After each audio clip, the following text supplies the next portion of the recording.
V4 liquid cooled dual overhead cam, kind of an interesting motorcycle. The original muscle bike from the early 80s that superseded the VMAX, the 1200 VMAX. And yeah, they had a V65, all in cubic inches, oddly enough, to cater to the American market. So they had a 65, V65 Magna and the Sabre, and that was the equivalent of 65, so it was 1100. The V45, 45 cubic inches, that was 750. Then they had a V30 in North America, and that was the 500cc, and again a V4. So intensely complicated motorcycles by the standards at the time. One of the more interesting bikes to come out of the early 80s in the world of Japanese bikes was the V4 Honda Magna. They had a Honda Sabre. There was a VFR 1000, 750, 500 back in the day, mid-80s. This one is an 83. It's got 9,000 odd kilometers on it. So it's a bit of a survivor in some ways, and in other ways it needs some love for sure. Yeah, these are great little bikes. The silky smooth shifting, the shaft drive, tons of power, perhaps too much for the actual running gear that it was presented with, which was wholly inadequate, particularly on the bigger bore model, the V65. Yeah, nice bikes. I mean, if you're into it, if you want a classic bike, they're nice to ride. I mean, you get them running right, and they're fabulous actually to ride. I mean, as long as you ride it within the reasonable parameters of what the frame will allow, then yeah, they're actually a nice bike. We had some problems with camshaft issues back in the day, and the cam, that was mainly down to poor oiling pressure. They ran the oil to the transmission first and then up to the top end, so the cams were the last to get the engine oil, and then they also had problems with the hardening of the camshafts. The surface, the hardened surface of the camshaft was a little inadequate for sure, so they'd have a lot of spalling going on and flaking, and so Honda almost actually lost their shirt over this motorcycle, the V4 engine. Hell of an engine, and they carried it on for many years after fixing the glitches on it, which was later morphed into the VFR 800, which was a V4, and also they had a Magna 750 cruiser that was chain drive. But the early VFR series didn't suffer from the same problems for some reason, but they were also a little different engine. They were gear driven, whereas this had cam chains, and the Sabre Magna 500, 750, and 11 all had cam chains in them. So nice little bikes. They're a dinosaur bike for sure. The handling's a little wonky. You don't want to be doing too fast around the corners on these. There's little kits you can buy for these bikes. You can put it in front of the oil filter, and it pipes the oil through braided lines and taps it into the camshafts up here, and that's a stopgap measure for the oiling issue. But also they had problems with hardened surfaces on the camshafts and warranty issues coming out of the yin yang back in the day. There was a lot of blaming other issues, owners, by Honda at the time, but they did come good for it for the most part, and continue to make this motor in the VFR 500, 750, and 1000 models, which weren't afflicted really with these camshaft issues. It was just a V45, 65, mainly Sabre, and the Magna. But be aware, they were a little complex for sure. This one, like I said, is a survivor. It's got only 9,188 kilometers, which is about just under 6,000 miles. V45 Honda Magna. The coating's coming off the wheels, making it hard to seat with the tubeless tires, and you know, things like that. The bearings are probably caked up with old grease, but hell of a motor. What it's missing, see, it's missing on the far cylinder on the rear. You start getting into carburetors on this thing, it could be pretty daunting for sure. So be aware of that if you're looking to buy an old project bike. Relive your youth. I got a bit of choke going on there, a bit of an enrichener to compensate for this back one. So he's got carburetor issues, and he's got a missing cylinder on the rear, it's faltering under load, and then I think this carburetor too is a bit clogged off the idle. So a few issues going on there. That's pretty typical old bikes, but be aware it can cost you a fortune when you start getting into these things. A little blast from the past.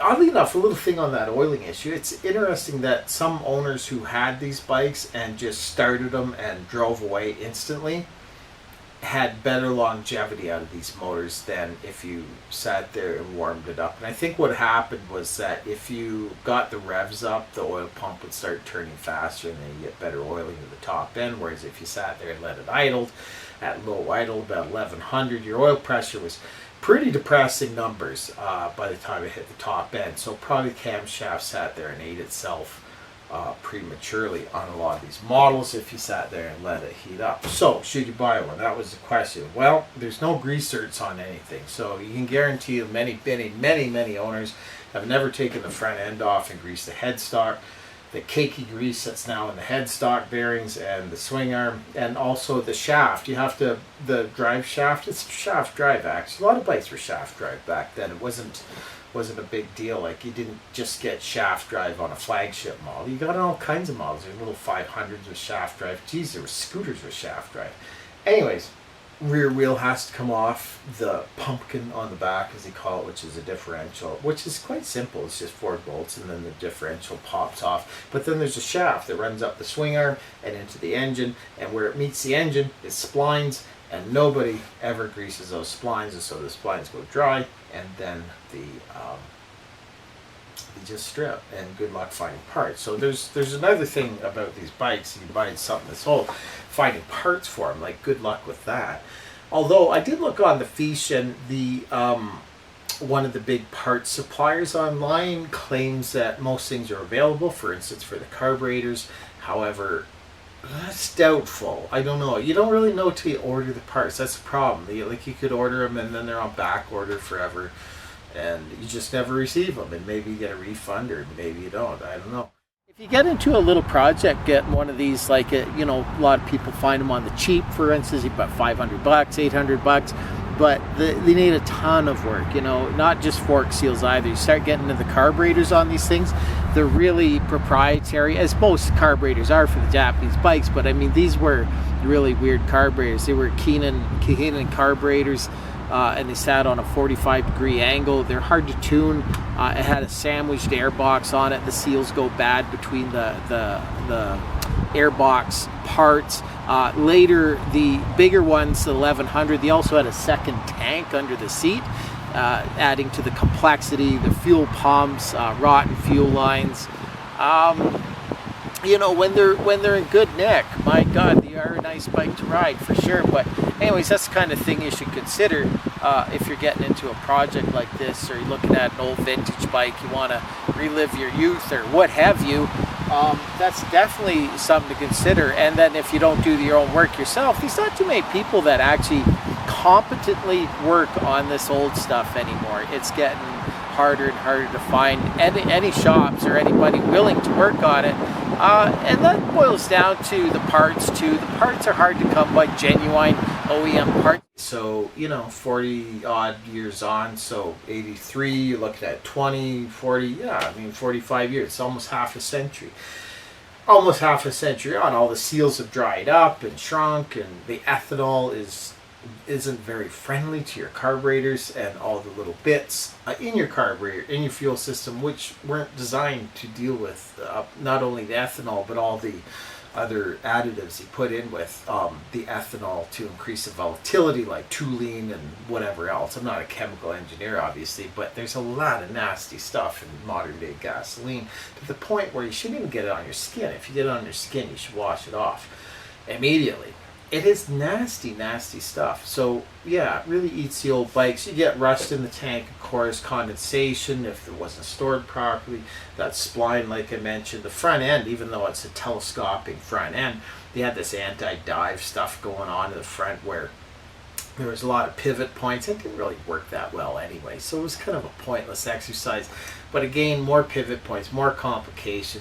The brakes tend to seize up. It's got 4-pot calipers on each side, and the little seals, they got 2 seals on each piston on 2 calipers. Yeah. So you can see where I'm going with this thing.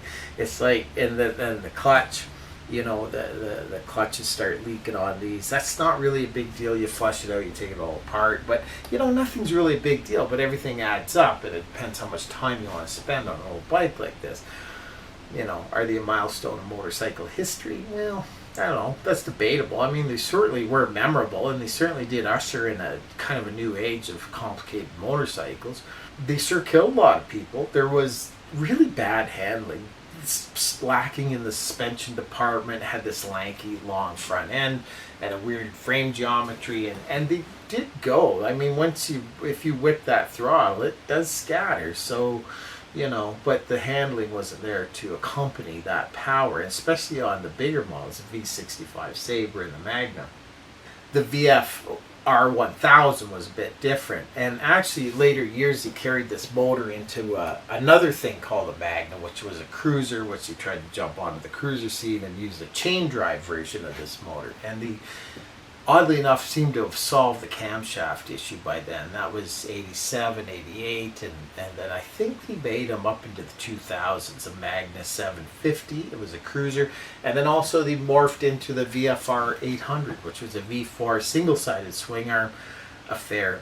Really cool bike, actually, and a popular bike for a very long time, and they didn't have this camshaft issue, so I'm not exactly sure what they've done with the oiling, but they did do something, because the later models were fraught with kind of difficulties on the camshaft oiling issue that these early ones were. So should you buy one? Well, if you're feeling handy, if you have the time to source out the parts, because the parts are incredibly difficult, and they were complicated bikes right out of the gate. So the later models of the 65, the bigger ones, had another fuel tank under the seat, which rarely got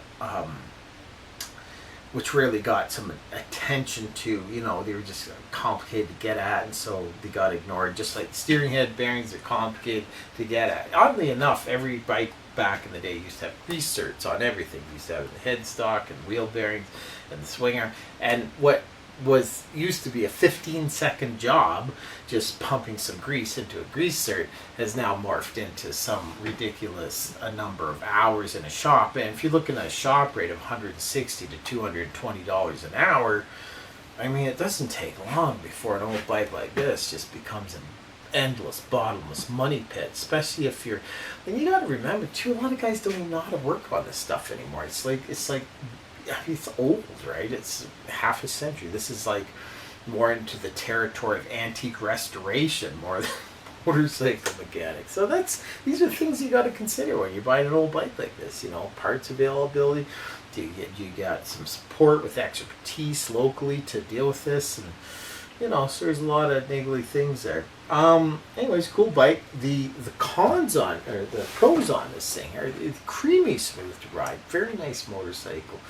The shifts, the buttery smooth shifting on it. It's got gobs of torque. Very nice engine in it. Shaft drive. So there are pluses to this bike, no doubt about it. But they don't age well. It's not like fine wine. They don't get, there's some bikes that you buy, like a Z900 or an old Mach 750 Kawasaki. And they're an investment. Like, they'll go up in value. CBX 1000, 1050 actually it was. People like to buy them. They go down to Mecum auctions and they go for ridiculous money these days. But I don't know if this bike's one of them. It might be one day, but today you can still pick one of these up for $2,000-$3,000. In minty shade. But be aware that even this has low kilometers, 9,187 kilometers. I mean, it's just suffering from age more than anything. So anyways, hope that gives some insight into the V45, Honda Magna, Sabre, V4 series. Some things to chew on if you're thinking about purchasing one of these. They also had overheating issues, small radiator, big engine, so in hot weather, when they were brand new, they were horrendous in traffic, always on the verge of overheating. So That's something to consider. Air forks too, by the way. I don't know if I mentioned that. You can fill these up. They're 7 to 11 psi in the front, and the rear air shock, I believe. No, well, this doesn't have air shocks, but the which one did? I think it was the Sabre that had air shock. Anyways, rear air shock generally about 35 to 50 psi, pounds per square inch, and on the front do not exceed the 7 to 11 because psi rating that it's usually listed somewhere on the front, but anyways, because that really blows seals. I've seen guys put in like 40-50 pounds in the front, and the fork seals just don't like that very much. So anyways, yeah, hydraulic clutch, the leak, rust gets in there. Brake fluid is hygroscopic, it attracts water, so when your fluid starts to look a little brackish, it like when it starts to look like tea, for example, it's long overdue. Like that's it starts to look like tea because there's rust ingressed into the brake system because the water has been attracted into it, and the water is rusting all the steel components in your brake system, which is turning the fluid a different color. So anyways, that's something to consider. It could come with Honda line luggage at the time, which was an option. You got the bags and the windshield, and there was a trunk, I believe, too, particularly with the bigger models, the Sabre 1100 and the VF750C Honda Magna. What else can I say about it? The radiator was too small on a lot of these old bikes. The overheated right out of the gate. They would act up in hot traffic. But if you're just looking to go down to the donut shop or coffee shop on a Sunday and you're looking for a cool little bike, this might fit the bill. Hope that helps if you're looking at buying one of these old V4 Hondas. Some things to chew on, keep in mind, and I'll catch you again, do another video on something, whatever rolls through the shop. And have a good night, morning, wherever you are in the world. Take care. Thanks for watching. Bye-bye. Cheers.